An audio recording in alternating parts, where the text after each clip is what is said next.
Hi friends, ఇదండి ఈరోజు మా ఏరియాలో 3 kg 500 అయితే మిరపకాయలు అనమాట. మేమైతే తీసుకోవడానికి వచ్చాము. మిరప్పొడి వేసుకునేదే కదా, వేసుకోవచ్చు. చూపించాను కదా, ఆయన వాళ్ళకే తెలిసిపోతుంది. ఇదైతే 3 kg 500 అంట. అదే మిరప్పొడి కోసమేనా, బాగుంటుంది కదా. సరే వేయండి. ఎన్నిక 3 kg వేసేయండి. అలాగా 3 kg గోదావరి కాలు అయితే కాలిపోతున్నాయి. చెప్పులు కూడా వేసుకుని వాళ్ళందరూ. సంఖ్య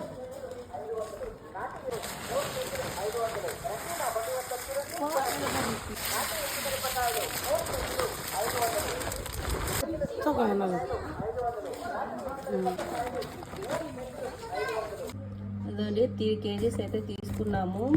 ఇది కాస్ట్ తక్కువ ఎక్కువ